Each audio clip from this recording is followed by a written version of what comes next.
Evening, my fellow crimies, and welcome to another episode of True Crime with the bad girl in the Playa. I am Benny Scala, aka the Playa, aka many other things which can't be repeated on the airwaves.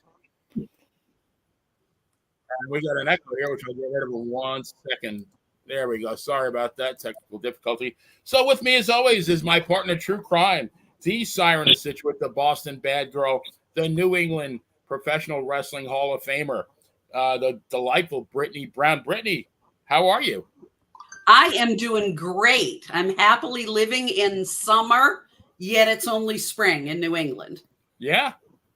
The weather is beautiful here in Florida. So, yeah, I'm the only Floridian, I guess, amongst the sea of Massachusetts. How would you say that? What do you call you guys? New Englanders. There you Sure. go. Bay you're not Staters? States, you're not New Yorkers, like you're not Massachusettsians, whatever. Yeah, Bay we're all Staters. Massachusetts. Massholes. Yeah.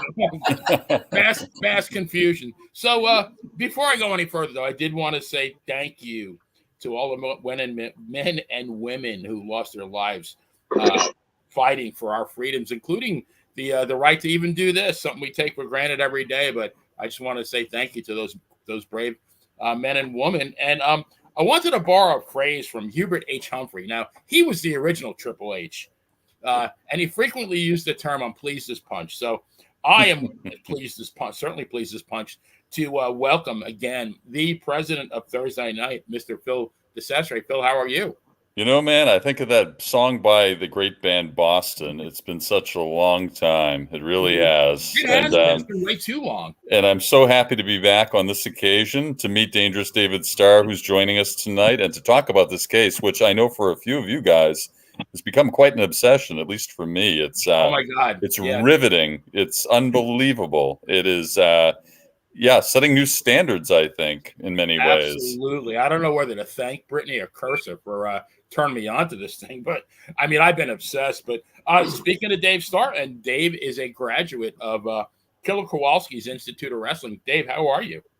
I'm doing great. Thank you so much. It's an honor and privilege to be on with you guys tonight. I always watch your show all the time, so thank you so much. And I got a lot to say about Karen Reed and the trial. I was just swimming in Onset Bay a couple hours ago, and now here I am with you guys tonight. Very cool. I tell you what, though, like unless you've been under a rock somewhere without the benefit of a laptop or a big screen, I mean, surely you've heard about the case of Karen Reed. So, and Dave, you correct me if I get any of my facts wrong, but Karen Reed is a former financial analyst at Fidelity Investments and also a former professor at Bentley University. And she's been charged with the murder of her boyfriend, John O'Keefe, allegedly running him over on a frigid and snowy Boston night on January 29, 2022. O'Keefe was a 16-year veteran of the Boston PD. And, you know, a lot of these murder cases, you see them and they're open and shut. They're a slam dunk. But this one has generated, to me at least, in the last 20 years, more controversy than any trial I've seen. And, there's a lot of evidence here that may swing. I call it the finger poke of doom because we got to get a wrestling reference in there, right? Someone other than Miss Reed. And I think it's safe to say that all four of us have a lot of time and emotion invested in this case. So, Brittany, let's start with you. Ric Flair always in all this. And that's when he wasn't having heart attacks or getting thrown out of Italian restaurants. But if you could, just give our listeners a Reader's Digest. I mean, this could take the whole hour, digest version of what happened on that fateful evening. Yeah, so I'll do it real quick because I know we have a lot to talk about. So allegedly, she ran down her boyfriend back on January 29th, 2022. That's how long ago this was. So over 2 years ago. And people are obsessed with this. And I have to give Dave, our special guest host tonight, he is the one that suggested that we do this. And I'm the one that then asked him because he has so much information on this case. He actually drove to the crime scene last week. And you sent me that picture. That was so cool. Yeah, and checked it out himself. So Yeah, so she allegedly hit him and killed him and left him to die in the snow. So that's the allegations. Everybody's coming back with it's a police setup because this was all the officers. They supposedly didn't like him. They had some heat with him, or some of them did, and they killed him. And he, did she hit him? I don't know. Did she say? One minute she says, yeah, I could have hit him. Maybe I hit him. But, the autopsy photos, if you look at that, that's not from a car. No, he was in a fight big time. But now, Brittany, before that, and again, you guys correct me, he was at two different bars, or they were at two different bars before that, right? And on at the second bar is where they met Albert, right? Brian Albert. And then Brian Albert invited the two of them to his house for an after party, correct? Yes. And that's where the homicide occurred. Yep. Okay. Alleged. Exactly. But I agree. Somebody killed him. Yeah. Let's get to Dangerous Dave. So it's a Commonwealth of Massachusetts, right? They call it that. Yes. They're trying to paint Karen Reed as a heartless murderer. They're not doing a very good job, in my opinion. But can you talk about the relationship between Karen Reed and John O'Keefe? From all accounts, they had a very solid relationship. And John O'Keefe seems like a decent guy. I guess it was his sister and brother-in-law died in 2014.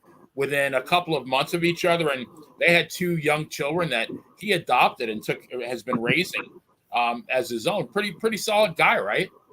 Well, he was. And the first thing I want to say is when you see it on TV, the house in the yard, it doesn't do you justice. I'm glad I went to the crime scene. I got out. I stood where his body was. I pulled my car in the driveway and pulled it out, went by where supposedly his body was. So I'm glad I did that, because once you do that, you get a better sense of the scene, because on TV, the house looks like it's set in the back, but it's very compact. There's no sidewalk. If you notice the pictures, there's no sidewalk. It's just his yard and then the house. And he was a solid guy. They had some problems. Karen Reed she's not innocent in a lot of ways. She didn't. I don't think she hit him, but she's also not an innocent player here. I mean, they're all, and one thing you got to remember too, they're all drinking whiskey that night, not beers, whiskeys. And, I've drinking whiskey in the past. I don't know, whiskey is, sometimes can affect you bad, but he was a good guy. They had their problems in their relationship, but John O'Keefe was a good guy. He took the kids under his wing. But when I went to that crime scene last week, I got a total new perspective of the whole situation than rather seeing it on TV. Right. Now, if you look at the film, though, at the bars, they seem very lovey-dovey. They were like pretty touchy-feely, weren't they? I think something happened in the car on the way to the house. An argument ensued. I honestly believe that. If you last week, Brian Higgins is on, and there's going to be some federal indictments coming after this is all said and done. And the part I feel bad for Karen Reed is, even when she's found not guilty, she's still going to pay a price, because I heard it's going to cost her close to $1 million when it's all said and done, for her lawyers and all the stuff that goes with it. But I think something happened on the way to that. House, and I think it had to do with Brian Higgins, because they were sending romantic texts to each other earlier in the week. And I honestly believe, I don't think Karen Reed she didn't go in the house, but I don't think she wanted Mr. O'Keefe to go in the house. I think that's what the argument was. Yeah, that sounds like, that makes sense. So speaking of the defense attorney, Phil, this Alan Jackson guy, I'd never heard of him before, but this guy's a bona fide rock star. I think this case is going to put him on the map as far as, the nation's prominent defense attorneys. What can you tell us about him? Well, that's good phrasing, Benny. He is a rock star, not a country star. So he didn't rock the jukebox. And well, she's pretty good though. yeah, but I'll tell you, and I saw Alan Jackson in concert. Actually, it was quite a show. And he did sing something called "It's 5 O'clock Somewhere." And one thing before I get into Mr. Jackson, which I'll briefly say, is I was just struck by the amount of alcohol these people consumed and how these law enforcement officers were drinking and driving just a matter of course. So, you know, as the testimony comes out and has come up, we see a lot of that. But Mr. Alan Jackson, the rock star, hails from Los Angeles, California. Okay. He's really one of LA's most sought after criminal defense attorneys. He is a former prosecutor, so he knows the other side of things, and assistant head deputy for the Major Crimes Division at LA County. He's the guy who put away Phil Spector, okay, who prosecuted the. Oh, really? Of course, we know that creepy music producer, Phil Spector, who went away, of course. I guess he has about 85 cases to his name that he's taken to jury. His success rate is 96%. So this guy don't F around. He's really good. He was a top lawyer named in 2009 to California's top 100. One thing of note, he's certainly seen his good share of murder cases, but in a very rare situation, he got his client exonerated in the preliminaries, okay, the preliminary hearing, which is almost never done. So this guy is major guns, I'm telling you. And I think one of the reasons, and we'll see as this progresses, his foresight to subpoena some of these Apple records and that sort of thing that come from phones that actually give us information about people. You know, they do give us a biometric sort of reading. So he's able to answer, well, we'll get into it. But anyway, it was a very, very smart thing for him to do. So he's worked with Hollywood actors. He's worked with NBA stars, other athletes. He worked with the royal family, too. They didn't say which one and which particular member who had some sex crime charges. I think it could be the fellow known as Randy Andy in the British tabloids, but you know, so he is very much in demand, very, very sought after, and he is the elite. So she is in very good hands, needless to say. Sure, after this case he's going to be very much in demand. So now we painted the 30,000 foot high view of the case. So let's drill down into the specifics. In a rare instance of me breaking kayfabe, a lot of times with this show, I do a script for the whole show, but there's really no need for that this time because there's so much that we can talk about and that we will talk about. But I wanted to throw the gauntlet to the bad girl first, because my first observation about this case was that, and hopefully I'm pronouncing this right, the judge, Beverly Cannon, I feel like she's decidedly biased towards the prosecution. So is it me, bad girl? I would definitely say it is not you, because that's what I'm hearing from everybody that's talking about this case. They're talking about her eye rolling, her sighing, and just her basic bias. I mean, didn't they at one point, and you guys can correct me if this is incorrect, but I think at one point, didn't somebody petition to have her removed from the case? In the beginning. Yeah, and she actively she pursued this case too. So this isn't just like a random assignment. This is something that apparently she chose. So, regarding her familiarity, some of the people watching this and note her relationships with the people involved directly, and we'll probably delve a little more into this. But they call her Auntie Bev just as kind of a joke. In fact, many of the players in this case have already have like wrestling nicknames that we're going to hear about. So Auntie Bev, as she's referred to by some in the press and some watching the trial, is very, very closely connected to the players here. Whoa. Yeah.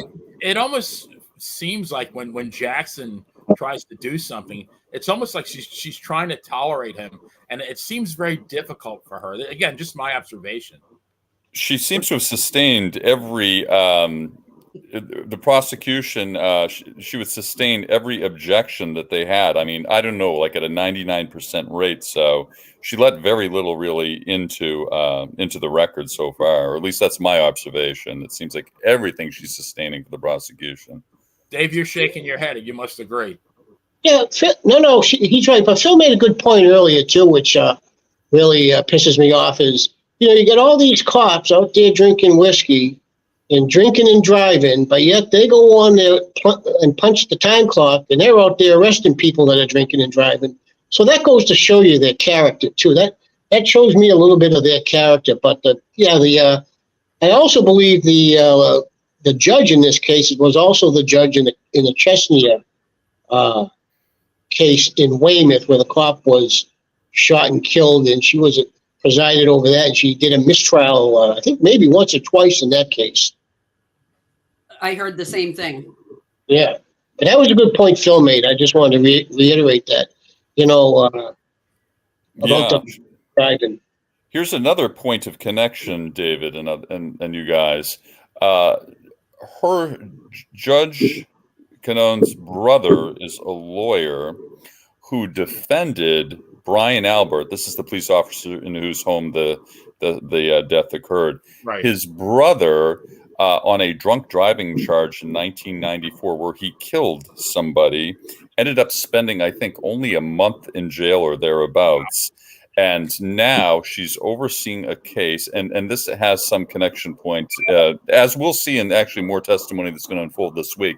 But yet that's another curious point of connection, we'll call it. So raises a lot of eyebrows. Definitely. My question is, why weren't the people that were in that house ever interrogated, like in depth or at all? Go ahead. In the beginning, if you watch the first cop that was on the stand, said, well, there wasn't enough probable cause to get a search warrant. But when there's a body found on your front yard and there's a party in the house the previous night, that is absolutely probable cause to get a search warrant to go in that house. Of course. I mean, that's no brainer. Yeah, that is nuts. Absolutely nuts. Usually people are brought in these situations are brought into a police station for official questioning.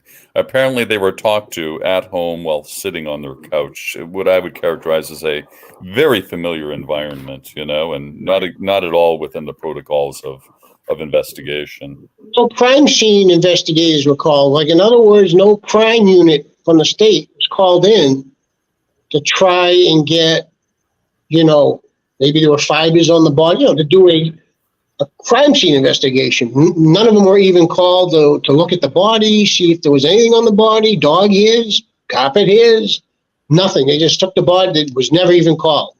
And it's my understanding also they were originally sent to the wrong address to kind of further matters a little bit, which is kind of crazy to think about, really, That is crazy. Yeah. I was there. Anybody 8 to 10 people came out of that house. And if you can't pull out of that driveway with your headlights on, and it wasn't snowing then, it was only a dusting, and you can't see a 6'2" man laying on the ground there, then you belong in an insane asylum. Right. How can you miss? I pulled out of that driveway. I live that way. There's no walkway there. It's just the yard and the house. If you can't see a guy laying right there, 8 to 10 people, then there's a problem. If there was a body there, which I don't believe there was, anyways. No. Right. Because nobody's seen him in the house, and nobody's seen him on the grass. He's a ghost, and nobody's seen him on the grass. Nobody knows nothing. And the thing that, when you watch the trial, when the prosecution brings in, text messages and emails and phone records, it's evidence. But when, the defense does it, that never existed. That never happened. That never happened. You can't, that's not evidence when the defense does it. Well, speaking of that, the person that I've seen the last couple of days is Jen McCabe, and she is she's the sister of Nicole Albert, who's Brian Albert's wife, so his sister-in-law. But I think she made a great case for the prosecution. Well, I'm sorry, for the defense. Defense, I'm sorry. Yeah, I mean, she had no credibility. She was a prosecution witness, but to me, she had zero credibility. Listen, their bedroom was right there. I was standing right where their bedroom was. The bedroom is right there. Right down the bedroom, there's the body at 6 a.m. with cruisers, ambulances, people screaming. And according to Brian Albert and his wife and the German Shepherd, my daughter has a German Shepherd. I have a grandson. And the German Shepherd in that room, they never heard nothing, never saw no lights. The German Shepherd never made a noise. Bullshit. When I see ambulances going by this complex I live in, and they're two apartment buildings up, you know what I do? I put my shoes on and go up there and say, hey, I want to see what's going on. You know, I live here. This guy never came out of his house. Even when Jen McCabe went in and told him what happened, he still never came out of his house. And there's only one reason you wouldn't come out of your house, because you already know what happened. So why come out of the house and investigate? If you had a house and there was a dead body in your front lawn, wouldn't you come out of the house and say, hey, what's going on? What's happening here? Absolutely. Especially given their training, because that's what they do for a living.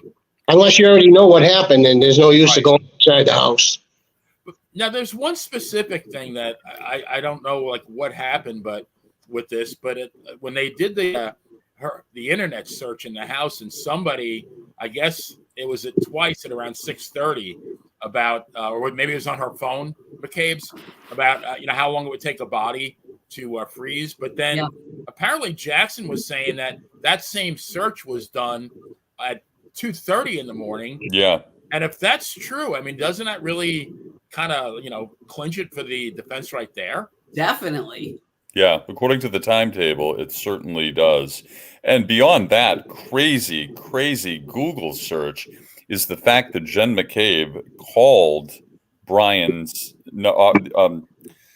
Officer O'Keefe's number, I believe 19 times during the course of when he was dying, according to what the timetable says. What? For what reason, I don't know. She maintains now that this occurred because she butt dialed, okay? Butt dialed, in the 19, I think it was 19 or 18 times, some substantial amount, in as much time as, a minute per call would take. She claims now that the phone was in her back. So, and this isn't the only case that we're going to hear the new verb butt dial in this, which again strains credibility and credulity to its limits now. And the way she looked on the stand, the eyes were just bugging out. She reminded me of there was an evil vampire, a woman in Dark Shadows, and what the hell was her name? Angelique, but she looked like a brunette Angelique.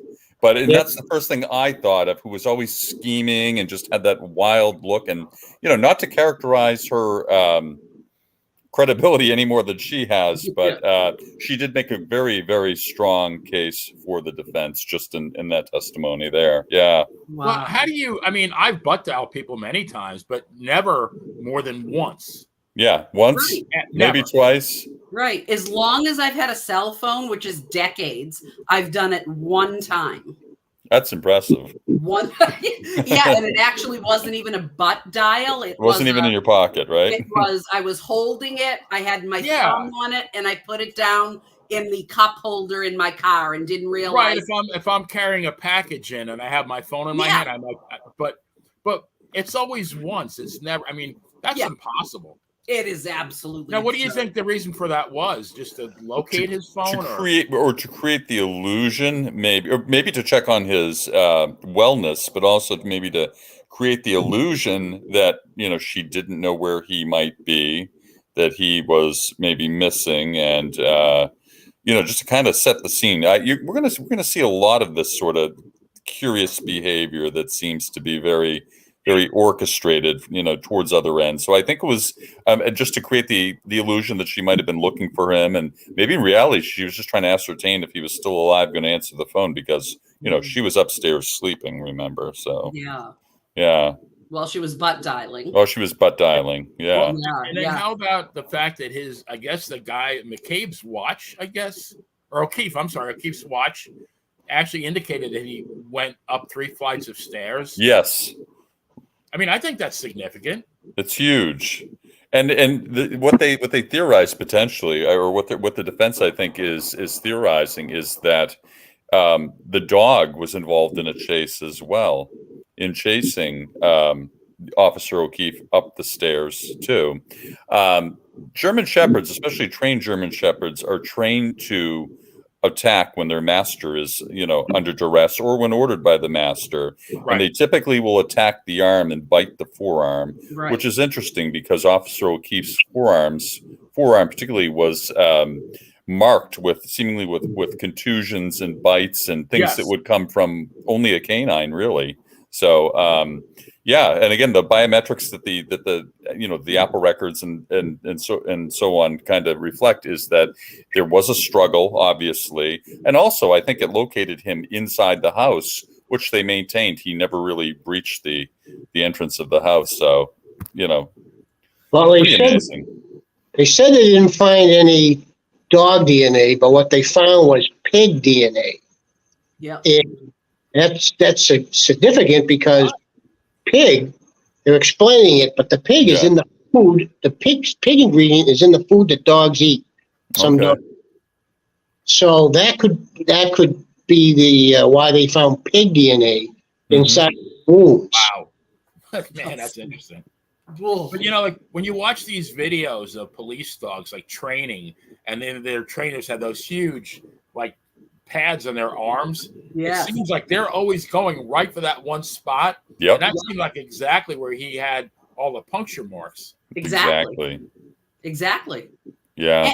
And also, what about now? I recently heard that the night and the next morning of this investigation, if that's what you want to call it, on the front lawn, there were no remnants of her taillights, headlights, anything. Nothing found. And then 3 days later, the chief of police comes to the same yard and finds 42 or something pieces of her alleged taillight. What happened there was, Brittany, what happened was the morning of the next day, they impounded her SUV to the Canton police station. And they started getting on camera and they started investigating the back of her, taking the taillight out. And then, lo and behold, with no camera on, no video running, the chief of police decides, I'm going to go drive by the house and I got nothing else better to do. And looks over and says, hey, I see a piece of taillight right on the ground over there. And he pulls up and sure enough takes a picture of the taillight. Come on. I mean, Yep, you're right, David. There's also missing footage. Now, if Karen were to drive home from the Alberts house that night, she would be passing the library, which has, a mounted camera and everything. And that was examined by the investigators. Yet curiously, the time frame in which Karen would be what's her name? Miss Reed would be driving by, was scrubbed from the video, okay? There was just nothing there. So in that video would have shown that her taillight was intact after the fact, okay? Yet that into the ether. I don't know. These things must happen. Somebody hits a button. I'm not sure. Something happened and that's not there. And isn't there also neighbors' footage that are missing as well? Yeah, there's a cop that lives across the street from Brian Albert. I don't know where he's a cop. I don't know if it's Boston or Canton, who has ring cameras all on his house. And by the grace of God, nothing was captured that night. It wasn't working. He has nothing to show. His camera working. Very unlucky lady. Now, Dave, though you said before that you said she's not innocent here. How did you mean? Like what? Oh, because she's out. She's flirting with this Brian Higgins via text messages. It was testified on Friday that when he was leaving a house, John O'Keefe's house, I believe, I'm not really sure what they were doing there. It was for the Super Bowl. When they were leaving the house, and John O'Keefe has cameras in his house, all in his garage, that she planted a kiss on Brian Higgins, and he testified Friday it was more than just a peck. It was like a good kiss. So then they started texting one another. the last text, and Brian Higgins was reading those text messages Friday in court, and it must have been real uncomfortable for him. And by the way, he has a lawyer who also comes to court with him. And Friday was standing in the courtroom. They had to excuse the jury while he was in the courtroom, because then they started getting into how we got rid of his SIM card inside an FBI facility. But they were texting back and forth. You're hot. I think you're hot. Just back and forth stuff. And then she actually went over his house. Karen Reed went over Brian Higgins' house for about 5 or 6 minutes and with a drink or something. Then she left. But what I think, too, is after the 23rd, as her lawyer said on Friday, she kind of ghosted him, Karen Reed. There was nothing between them after the 23rd, 24th, 25th, 26th, 27th, 28th. And when Brian Higgins went to that bar that night with Brian Albert, and she was there, she ignored him, which could have pissed him off. You know what I mean? His ego. Why aren't you, after all these text messages and this kiss, you're not, I haven't heard from you. Now we're at the bar, you're not paying me no attention. And maybe they went back to that house, and John O'Keefe went in that house, and there were some words between John O'Keefe and Brian Higgins. And I got to remember, they're all on whiskey. When you're on whiskey, that stuff messes you up. Damn straight. Maybe there was words, and they just beat the shit out of him in that downstairs. Because if you come out of the bulkhead and turn around from the bulkhead, straight ahead is the white fence. It opens up, and straight ahead is where the body was found. Okay. But I'm just saying, hey, as a man, if Brittany's texting me and we're texting back and forth sexual, romantic stuff, then it stops. I don't hear from you. We all go to the same bar. If Brittany's not paying any attention to me, what's going on? Yeah. It's going to kind of piss me off in my ego. You know what I mean? And then I just think they beat the shit out of him in that house. That's my opinion. Do you think that dynamic might have happened at that? Was it Waterfall was the last bar, and maybe that they interacted. Maybe Higgins and O'Keefe, because it seems like that was the turning point. Everybody said that something happened in the car, maybe from the the Waterfall to the after party, but it seemed like before that everything was okay. Well, and that's what I meant by she's no angel either. She's no angel. She led him on, Brian Higgins, and he led her on, and then after the ghosting, and then you're at the bar, and he's over there looking at her. You see him on the camera, and you can see her, and she's paying absolutely no attention. And then he's roughhousing with, Brian Albert. They're roughhousing and going back and forth. And I just think that come on, how can nobody see this guy in the house, right, and nobody see him on the lawn? It can't happen. It cannot happen. Right. There was another figure named Colin Albert, okay? Yes. He is the nephew of Brian Albert, the son of Chris Albert, whom, how does Howie Carey refer to him as? He's the one who was, had that 1994, I guess, drunk driving charge, according to Turtle Boy, whom you guys may know or have heard of, the local people here. Anyway, Albert was there at the party too, and he's given to some scrapping and that sort of thing, at least in his life. And I think that Officer O'Keefe at one point had busted him for drugs, so I gather. Wow. So I think there's some animosity there, and this young Albert is also, he's a senior in high school and he was at the time a senior in high school, about to go to college, had a scholarship, a football scholarship to Bridgewater State.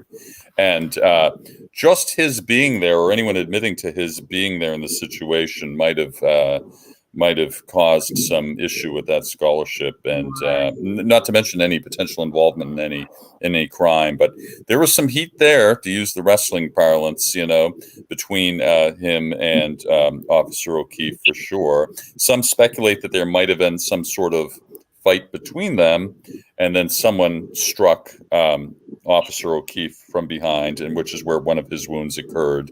Yeah, The fight had gotten out of hand, and again, rather than this being a malicious and thought out crime, malice and forethought, it could have very well have been a fight that had gone wrong, and everyone just scrambling to kind of cover their tracks. And again, as Dangerous Dave said, whiskey is there's a reason why I don't bother with that stuff anymore, because it's crazy, man. Look at craziness. Saw the autopsy photo last week for the first time of John O'Keefe's back of his head, and man, what a deep gash, and it was probably, what do you think, Phil, maybe 3 or 4 inches long? I think that it was not caused by a vehicle, David, by any means. Okay, it was obviously a very forceful type of blunt trauma from behind at that angle and at that height. I mean, you imagine for him to be struck by a vehicle going in reverse, mind you, allegedly, purportedly going in reverse, trying to complete a 3-point turn. He would have to be, he's a tall guy to boot. He'd have to be not only kneeling down, but in a low crouch for the vehicle to create that sort of impact and that sort of wound. So it just doesn't make any sense at all. Oh my gosh. I mean, if she's not found innocent of his murder, I will be shocked. Even if she's found innocent, even if she is, Brittany, that the price that poor girl and her family have to pay, the money it's going to cost her to get out of that.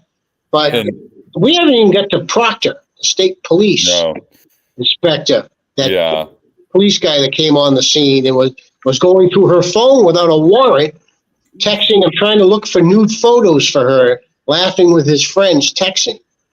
Ooh. Yeah, Dave, there was a bond between Proctor and the Alberts, wasn't there? Oh, yeah, they were best friends. I believe the son was a ring bearer at his wedding. Yeah. Yes. The son was the ring bearer at his wedding. And one of the nieces apparently had been recruited to babysit for him too, his toddler child. There's the text records reflect the fact that he, sought out the Albert daughter to babysit. So I would say there's a lot of closeness there between those two parties, for sure. Absolutely. And then the first cop, Officer Lang, first cop that arrived at the scene, his daughter and Jennifer McCabe's daughter go play basketball on the same team, I believe. So one night, Jennifer McCabe and Kerry Roberts brought the daughter home to that police officer's house, and the police officer's wife came out and sat in the car for 1 hour talking to those girls. 1 hour. During a blizzard, I believe, right? Quite a bad snowstorm, actually, Yeah, and she testified, Jennifer McCabe, that she actually went inside the cop's house because she had to go to use the bathroom. That's how long the cop's wife was in that car talking to those two girls about, obviously, the case. I mean, it just stinks to high heaven. There's just so many dirty people and dirty players there. What you mentioned Jennifer McCabe, and again, I heard that she had testified 12 different times to the grand jury that Karen Reed said, I might have hit him. I think, did I hit him? I might have hit him. I hope I didn't hit him. And, 12 different times. And then, all of a sudden now she's saying, that Reed said, I hit him. And Jackson was saying, well, why in the whole, course of the, the grand jury, did you not say that? And she said that I only answered the questions that I was asked. But I mean, that lady, she did not give simple answers to anything. She made every like say you take a test, the fill in the blank test, she's putting essays on every question. So how come doing that now? But she's saying during the grand jury, she was only answering the questions that were asked. It's just, she really is shady to me. Yeah. Karen Reed is a smart woman. So let's say she hit the guy. Let's just say, for hypothetical, okay, she backed into him and left him on the grass. It's all grass, too, by the way. Left him on the grass. She's going to tell me she left him on the grass. She went home, slept in their bed for 3 hours with no conscience, and got up 3 hours later and made phone calls. She could have went home and made a call to the police and said, hey, I was driving down the road. I seen this body on the side of the road. I think you should send a cruiser out to check on this guy. She could have done that, you know. But she did not hit. She didn't hit him. I mean, and if she hit him, you're telling me all these people that drove out of that driveway, which I drove out of, went by this 6'2" guy right on the grass and nobody saw him. If you told me one person, I'd say, okay, maybe one person didn't see him. But 8, 9, 10 people drove by this guy and didn't see him? Including the plow driver, whose job, among other things, is to make sure that the immediate environment is safe and secure to plow, you know? It's so, Right. yeah. And the snowfall wasn't such that any body would be covered in any amount of time at all. It's and he's preposterous. been, Proctor, Phil might know this too, Proctor's been reprimanded by the Massachusetts State Police, so for his conduct, but they're not saying to this, you're going to see a lot of stuff come out once this trial is over. The state police aren't releasing any information why he has been, Well, I can tell you, David, there are some text messages that reflect a gift being offered to him from one of the parties whom he was investigating after the fact, or so they thought after the fact. When we know there's so much more now that's coming out after the fact. So curious, quite a violation, I would say, wouldn't you? Yeah. I'm kind of curious. Like, I really don't know, but I'm kind of curious. Maybe you guys or Brittany might know what John O'Keefe's parents think. Like, they haven't talked, like, and his brother, because his brother's been on the stand. Like, what side are they on? Karen Reed's side? What do they think? Well, O'Keefe's parents. I heard from Karen Reed's father, who was very thankful for the support and seemed really legitimately touched by it. But they're not saying too much about that, from what I understand. And and in the situation too, even if the other family isn't enamored with the person, I don't think it means that there's any guilt there. So maybe they weren't happy with the relationship. But again, it was a complicated situation where he took upon his sister's children, his late sister's children, and it was I think definitely a challenging situation for both of them. And so I don't know. I think there's some other siblings that might be particularly pro Karen, but I don't know how the parents themselves felt about her. Yeah, I was wondering how the parents and the brother who testified and the wife, how they don't speak outside of the courtroom. Karen Reed's parents speak outside the courtroom. Yeah. These people have never spoken, so I'm kind of curious what they think happened that night, and who killed their son and their brother. Yeah, that's an interesting question because, like you said, her family is speaking, and she's speaking outside the courtroom too, albeit, a sentence or two at a time, but she's speaking, she's answering questions. And it's funny that his family is not doing the same. I would think at least one person would be a spokesperson for the family. Yeah. But I haven't heard a thing. And the thing is, the two things in this case is, number one, is that text message at 2:30 in the morning. How long to die in the snow? That's what broke this case open. Yeah. And, that's what broke this case open. I definitely agree with that. Yeah, there are just still so many layers unexplored, and we're just scratching the surface. And it's interesting.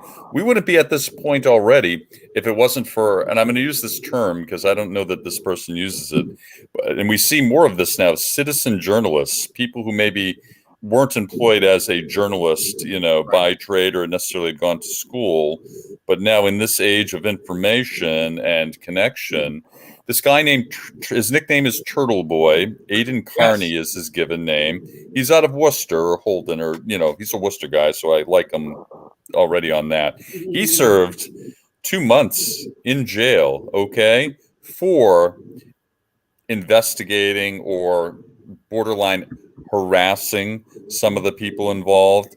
And I know he definitely did come on strong, but he was sent away for 2 months, and it looks like there are not going to be any really formal charges beyond that. And it looks like maybe he could actually have who knows, maybe a case now against some of these authorities too. But if it wasn't for him and people like him, I don't know that we would, reach this level of knowledge. And, I don't know how closely he's aligned with Karen Reed. I know there's some degree of communication and closeness. And that's further echoed. Of course, I always give a shout out to this guy, Howie Carr, on the radio, who is quite a journalist, a writer, Boston Herald, RKO, and just an institution in New England. But he's very much responsible for getting a lot of this information out. And now the mainstream press has no other choice but to follow suit. I mean, right. It is a sexy case in many ways. And of course, and I mean, if you look at the defendant, I mean, this is the stuff that the news looks for. They say if it bleeds, it leads. And I think there's a whole lot of blood in this situation. Oh, yeah. And just what a reflection on, I don't even want to call Canton small, or as they say, I came from a town called Clinton, and we say Clinton. Out in Canton, they say Canton. And I guess that's a New England thing, but It really says a lot about all these connecting points and how, I don't want to use the term incestuous, it can be, but and how protective seemingly, these people are. They called these two families, we're talking about the Alberts and the what is it? What again? McCabe's. So they shortened it to McAlbert, okay, to refer to the clan. They call them all the McAlberts because of this close clannish connection here. So it's a fascinating look into politics town-wise and even beyond. And there's still so much more to come. This is just the beginning, which is really, really wild. Think about what we've all talked to here about tonight. Think about everything we've talked about. But yet, the prosecution still hasn't presented any evidence that she ran over the guy. What evidence have they produced? Well, the chief of police found this piece of tail light 3 days later after the crime scene is no longer a crime scene. And that's it. What proof have they got that she actually committed the crime? You haven't given any proof. There's been no doctors, no experts. All you got is Jennifer McCabe's looking out the window 4 or 5 times. She sees the SUV out there. But in the end, although we're discussing this, the prosecution has absolutely come up with no evidence after a month that she committed this crime. Well, it's interesting. Chief Berkowitz has retired. Brian Albert has retired. Yep. Chloe the dog has been rehomed. Their home has been rehomed. Okay, whole lot of change going on, man. And as my old French teacher used to say, "Quelle coincidence," meaning God rest your soul, Mr. Thompson. Quelle coincidence, indeed. Yeah. You're two veteran. One's a cop, the other one's an ATF agent, veterans, and yet they get rid of their phones the day before the judge's order comes down not to destroy their phones. And they were told before not to destroy them phones, but the court order hadn't come down yet. And the court order, the day before the court order comes down, and Brian Higgins, like he's a wise ass, like he said, well, I can do what I want. It's my phone. I can do what I want. He said on Friday. Yeah, it's kind of reminiscent of December of '94. A lot of things happened in '94, seemingly. But when Whitey Bulger and Stevie Fleming, they got the tip off. They just happened to leave town right before the indictments came down. Again, quelle coincidence. How does this stuff happen, man? Yeah. But amazing. In the end, there's still no proof that she did it. No one saw her hit him. No one saw her body. No one found any glass that morning when they brought in the leaf blower. It was blowing all the snow around, and then they found blood, and they put the blood in some red cups and put it in a Stop and Shop bag. And red cups at that, David. Yeah, it was red cups at that. And then the cameras caught the Stop and Shop bag in the garage at the Canton police station, just sitting there. And yes, it just, I hope when this is over. Dave, who else do they have for the prosecution? What other witnesses do they have? Higgins is going to be on tomorrow morning. It's only one day this week, so tomorrow Brian Higgins will be back on the stand, and there's no court the rest of the week. Right. They haven't brought no doctors on yet. They haven't brought no experts on yet. They haven't brought anybody on, anybody. It's just these dopes that, we didn't see a body. I looked out the window and, I didn't see no light. It's, I hope in the end, when she gets off, that somehow, some way, she can sue somebody to recoup some of her money, because it's costing her a lot of money. When the prosecution rests, I mean, if I'm Jackson, I almost say, like, I rest my case, because as if it ended right now, there's no way they could convict her. There's no proof, and there's way too much reasonable doubt. The problem, Benny, is when we were growing up, our parents distilled common sense into us. These people these days that are on juries, I mean, once they let OJ off, anything's liable to happen. You don't know what these jurors are going to do. You don't know what they're going to do, which way they're going to go. Right. Myself, if I was on that jury, 2 weeks ago, I would already had convicted this girl. Not yet. And so tomorrow is going to be interesting. Brian Higgins is back on the stand. We'll probably have his lawyer with him. Yeah. If he was smart, he'd retire right now and grab his pension while he can, like Brian Albert did. Yes. He'd be smart to do that ASAP if I was him. And of course, they're also all at a dinner. DA Michael Morrissey and all these players that are in this are all at a dinner for the retirement of the chief of police in Canton too. And Phil probably knows a lot more about this than me. And Brian Higgins got up and did a toast for the chief of police in Canton and said, if you want to get the body, he's the one to go to get rid of the body. He did. Exactly. Yeah. Wow. Brian Albert was there, Higgins, DA Morrissey, and the chief of police, who found a tail light 3 days later, although 3 days later, it's not a crime scene anymore. Right.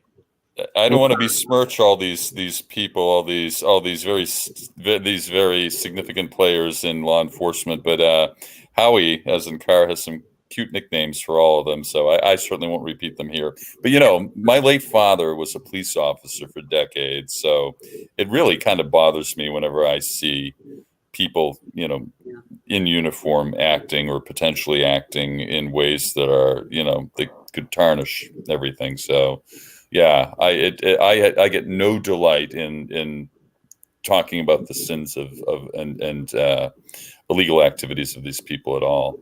Yeah, on the contrary, lost very well, any of them. Yeah, and I think the same thing will happen with Higgins tomorrow. I think Jackson will dismantle him like he has all the other witnesses. Yeah. Lights, camera, Jackson, as they say. Jackson won't be there tomorrow. He's in California with a case all this week, and I'm assuming he did it because there's only one day trial tomorrow. Today was no trial, obviously, and the rest of the week there won't be any. How do you say the other lawyer there? He's going to handle the case tomorrow. Yeah, in absentia or whatever. Yeah, he'll be there. Yeah. The case tomorrow. Okay.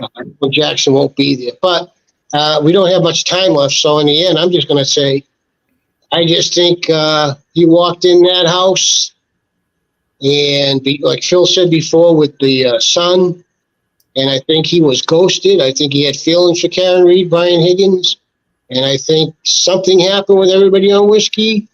How something can be. Hey, when you say one word, hey, F you, don't talk to me like that. And it just went from there down in the cellar, which they tore up the cellar too. They put in a new floor down there. Yes, they did. Yeah. That's another thing. And I think they tested Karen Reed's blood alcohol like the next morning. And she was, I think, then like a 0.11. Wow. So if you extrapolate back to 2 in the morning or whenever 12 at night, they said she would have been about 0.29, which is almost 4 times the legal limit. So you got to believe everybody was drinking that heavily. Yeah, and again, they were all like that. Karen Reed also is a petite woman who suffers from MS, and Crohn's disease on top of it. really? So, yeah, I can't imagine she being, in any control of her physical, I mean, and Phil brought this up earlier and I saw the autopsy photo about the scar in the back of his head. Even if she hit him, he's going down on grass. He's not going down on the pavement. He's going down on grass. So if the back of his hits the grass, that's not going to open up a gash that I saw on an autopsy photo. Ain't no way. You know what's going to do that? A bat? A dumbbell, actually, David, potentially down in the weights set down in the gym in the basement is potentially what might have. But you're right, something like that. I mean, if you look at his body, though, it looks like he was in the fight of his life. It does. I think they dragged him out of that bulkhead, right around the corner, opened that gate up, and straight ahead is the flagpole, and that's where they put him. And that was it. Yeah, that's what I think. I think so too. And that's why Jennifer McCabe went home that night and Googled how long to die in the snow. Yeah. Well, it was kind of strange because I guess, however she supposedly did it at 2:30, I guess when she did the first one at around 6:30, I guess she didn't get it quite right, and then she tried to replicate what she had searched at 2:30 the second time. So there was three, one at 2:30 and then two at 6:30. And what Jackson was saying is, the second one was because the first search at 6:30 didn't match exactly what she typed the first time. Well, I am so glad that I went to that house. I'm so glad, because when I went to that house, you just get a different feel for the case and feel what's going on when you're standing in front of that house and when you're pulling out of that driveway, going by where the body is. And when I was there, for the 10 minutes I was there, I got so many answers in my head clarified. It's like, there's no way you can drive by that patch of grass, 8-10 people, and not see this guy laying there if he was laying there. It's impossible. And for the record, and I've got to go there, David, too. That sounds like a great thing to do. For the record, Mr. McCabe, as it were, I think his name is Matt, also had a few telephone calls that night via cell phone to another party involved in this case. Yet he maintained he butt dialed this person twice because he offered the extra info that he and his missus were getting into it, as it were. He butt dialed, and on the other end, the fellow maintains that he butt answered. So there is.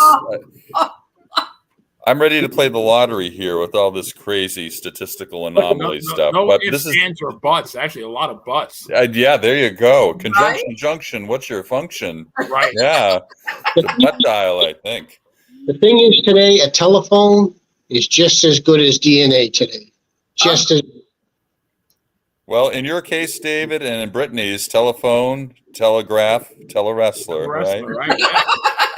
There you go.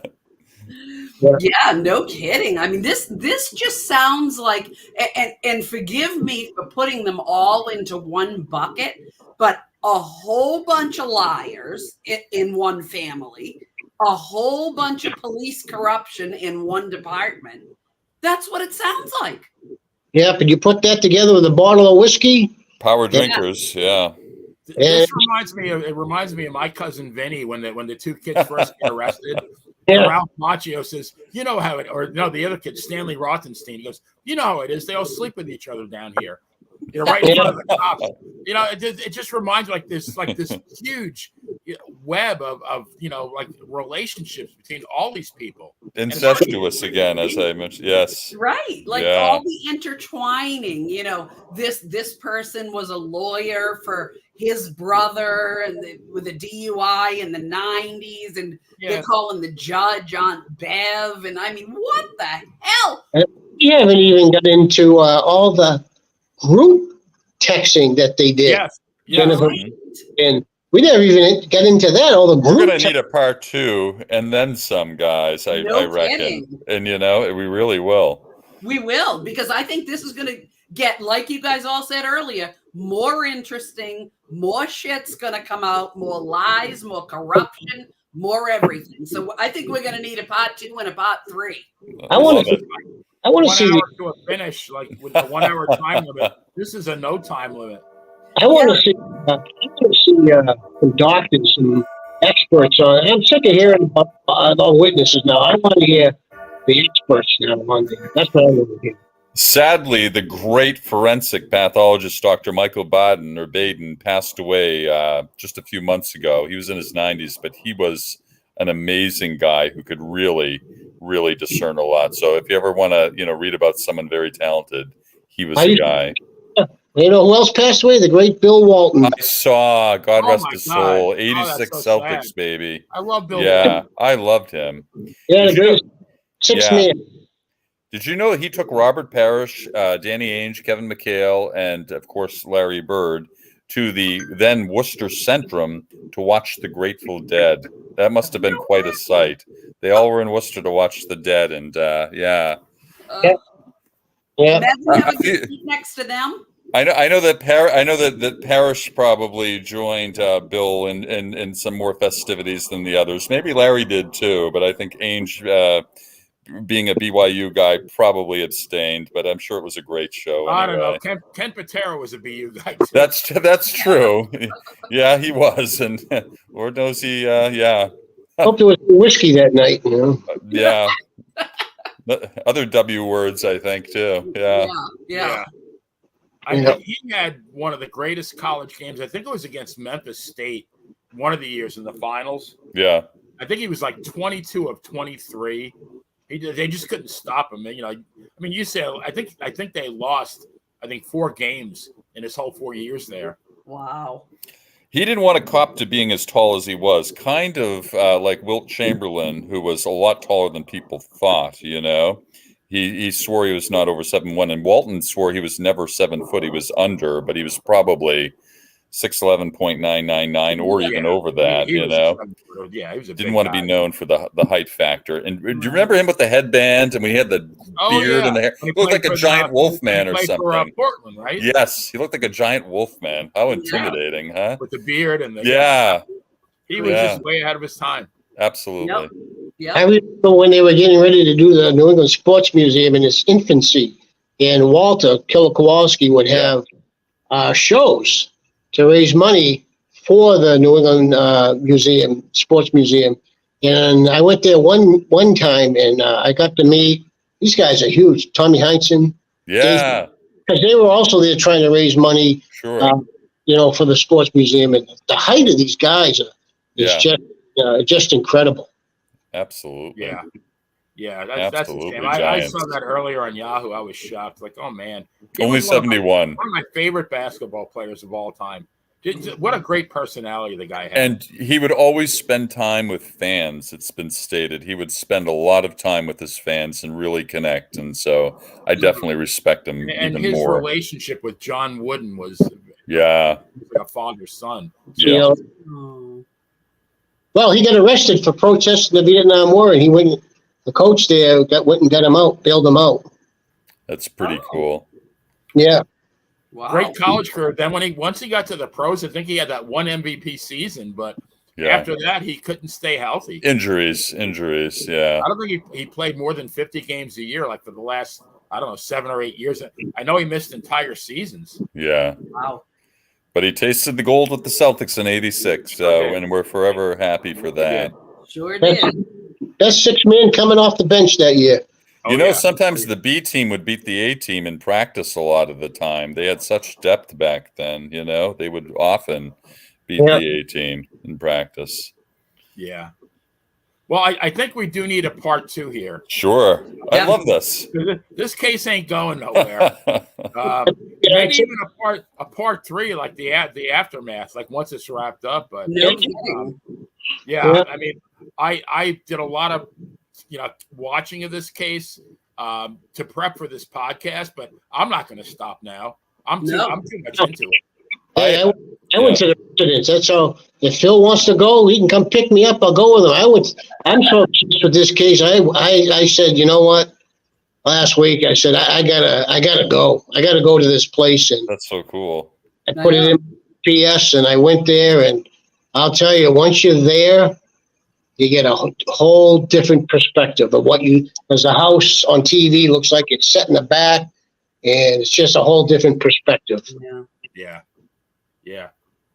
All right. Well, that about wraps it up for now. I mean, this is definitely to be continued because we the proverbial iceberg, we just barely scratched the tip of it. So yeah. Brittany, why don't you take us home? And thank you everybody for listening. And we appreciate it. Thank you, Playa, Benny. You're the best. Dangerous Dave, Phil. Thank you so much. Love the pose, Playa. And everybody, thank you so much for listening. Like and subscribe. We love you. Yes. And we will see you next crime. Absolutely. Good night. Thank you for having me.